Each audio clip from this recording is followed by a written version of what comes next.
Welcome to the deep dive. Okay, so Shane Gillis, his name has been popping up all over the place recently.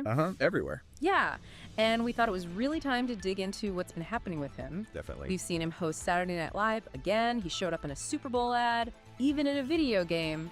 It's quite a moment for him.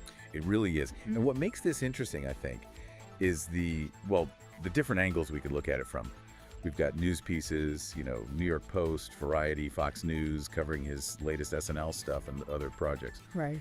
And then there's this TikTok video of an SNL sketch, which kind of gives a window into how people react online, plus his Wikipedia page for, the basics. Exactly. So our goal here really is to connect those dots, pull out the most compelling bits of his recent journey, the career stuff, the big events, and just kind of understand where he is now without getting totally bogged down. Yeah, trying to find those aha moments for you, the listener.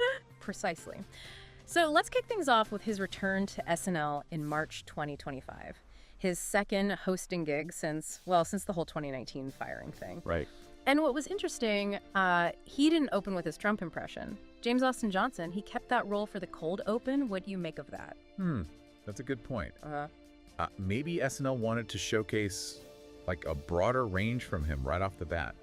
Or maybe they just wanted JJ to keep doing his thing there. Could be. And looking at his monologue, some of the jokes definitely seemed aimed at getting a reaction. Like he had that bit comparing liberals to the Sith from Star Wars. Oh, yeah. Classic sort of provocative comparison. Totally, get people talking. And then he went into that territory about white guys asking girlfriends about their past, mentioning Tinder and race. Seemed kind of designed to be edgy. Yeah, pushing buttons. And then the joke using the Ken Burns Civil War doc as a sleep aid with the Bill Cosby mention thrown in. That definitely raised some eyebrows. It did. Using Cosby like that, it's a choice. Guaranteed to get a reaction, maybe not always a comfortable one.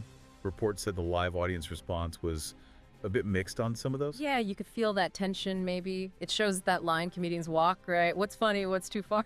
Absolutely. Oh, and just for the record, Tate McRae was a musical guest that night. Gotcha. Now, something else that came up around then was a bit of online stuff involving Bowen Yang. Apparently, some background actor on SNL claimed on Instagram that Bowen was somehow responsible for Shane getting fired back in 2019, which sounds pretty out there. It does, and it's really important to be clear why Gillis actually got fired. It wasn't Bowen Yang. No. It was because that 2018 podcast clip surfaced right after he was hired, where he used, really offensive slurs against Chinese people and homophobic slurs too. Yeah, it was bad. And the backlash was immediate. SNL dropped him super fast. Yeah, exactly. Yeah. And the timing was weird because both he and Bowen were announced as new hires basically at the same time in 2019. So yeah, this actor blaming Bowen seems totally off base. And Bowen himself denied it flat out in his reply. Considering Bowen's the first gay Asian cast member, that kind of language Gillis used, it directly impacts him. For sure. And wasn't there something in the New Yorker where Bowman said Gillis actually apologized to him personally after it all went down? Oh, right. I remember that. It adds another layer to their history, doesn't it? Yeah. And it's interesting, when Gillis hosted the first time back in February 24, he joked about the firing, don't Google it. Yeah. So he's acknowledging it, but also kind of trying to move on through his comedy, maybe? Seems like it. Speaking of his comedy, let's shift to that sketch getting buzz online. The TikTok one. Buzzer beater. Right. Okay, so it involves a big meth ring, police investigation. Sounds intense. Yeah, and the comments on the TikTok are kind of revealing people talking about casual racism versus competitive racism, which suggests the sketch probably leaned into some pretty uncomfortable stuff. Other comments are just quoting lines like, "Damn it, Lakeisha," or something about violence at a barbershop. Okay, so it gives you a taste of the humor that's either landing or at least making people react online. It's his brand, I guess. Provocative. Definitely seems to align with his style. But it's still kind of remarkable, isn't it, how his career path looks after that SNL firing? Totally. You'd think that would be a huge roadblock, but it almost feels like it wasn't. Yeah, that's a key thing here. The firing happened, but his momentum just kept going. 2021, he dropped Shane Gillis live in Austin on YouTube, gets a ton of positive feedback. Right, that one did really well. And then in 2023, his second special, Shane Gillis, Beautiful Dogs, hits Netflix.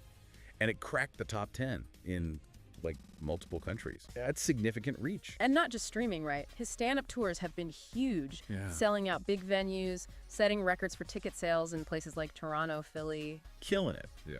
That audience demand speaks volumes. And he's branched out into TV, too. He had that recurring part in Bupkis, Pete Davidson's show on Peacock. Oh, yeah. But maybe even bigger is Tires, the Netflix sitcom he co-created, stars in, executive produces. Right, the workplace comedy. That premiered May 2024. Yep, hit the Netflix top 10 pretty fast, and boom, already renewed for season 2. It's a major step into scripted comedy for him. It really is. And, okay, random one, but his appearance in Eminem's Houdini music video. Ah, yeah, total curveball. Nobody saw that coming. Just broadens his visibility even more. Totally unexpected. And then there's that claim he made about turning down the chance to play Trump for the whole 50th season of SNL. Oh, yeah, supposedly to go to some comedy festival called Coke Magic. If that's true, that's the statement. It is. Suggests he's prioritizing his stand-up, maybe that specific comedy scene, over the SNL spotlight. It's bold. And adding another layer, he's got a role in that upcoming movie, Easy's Waltz, a part originally meant for Norm Macdonald. Wow. That's a connection, isn't it? Speaks to a certain respect, maybe, within the comedy world. Definitely feels significant. Okay, let's shift gears again. The Bud Light Super Bowl ad, February 2025.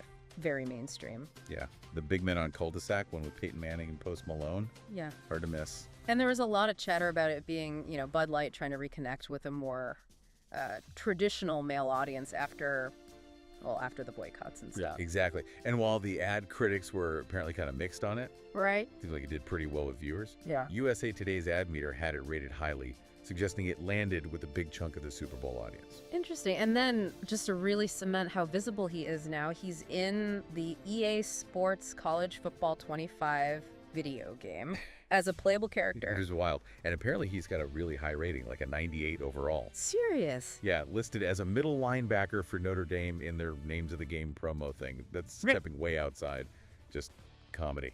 Wow. Okay, so his reach is just massive now. Maybe let's touch quickly on his background, just to round things out. Wikipedia says born 1987, Mechanicsburg, Pennsylvania. Irish Catholic background, played high school football. Apparently he was pretty good, big guy. Yeah, like 6'4", 275. Got recruited by Army West Point even. Right, but he didn't stay long. Transferred, played a bit at Elon University, then ended up graduating from Westchester University, history degree. So kind of bounced around a bit academically. Definitely explored some options. And before comedy took off, he did other jobs. Honda salesman, taught English in Spain. Yeah, pretty varied stuff. Had some life experience, I guess. Then comedy starts around 2012, performs in PA, moves to Philly, wins Philly's Funniest in 2016. Okay. And also in 2016, crucially, he starts Matt and Shane's Secret Podcast, which, amazingly, became the #1 podcast on Patreon by subscribers. Wow, that's huge. Shows he built a really strong, dedicated audience early on. Absolutely. And then right before the whole SNL thing blew up in 2019, he gets named a new face at Just for Laughs in Montreal. Big industry recognition. Right, that's a major launching pad. There was that quote from Robert Kelly, wasn't there? Something like, "You're very funny. I wanted to hate it." Yeah. Kind of sums up the impact he was having. And the description of his JFL set post-jock energy with self-deprecating sex jokes and a hint of social insight, that still feels pretty accurate, doesn't it? Yeah, that seems to capture a lot of his vibe. So, okay, putting it all together, Shane Gillis. It's a really fascinating story, Definitely. You've got the controversy, the big public setback with SNL, but then this incredible resilience, finding huge success in stand-up, streaming, even popping up in Super Bowl ads and video games. It's quite the trajectory. And that whole dynamic of being fired from SNL and then coming back to host twice, it's really something. It is. It makes you think about, well, public perception, forgiveness maybe, and how the comedy landscape itself might be shifting. Absolutely. It leaves you, the listener, with some interesting stuff to chew on, doesn't it? Like, how do comedians navigate these boundaries today? Yeah. And what does it mean when someone with past controversies hits this level of mainstream success? It really makes you think about that balance between, artistic freedom and social responsibility. Lots to consider. Thanks for diving deep with us today.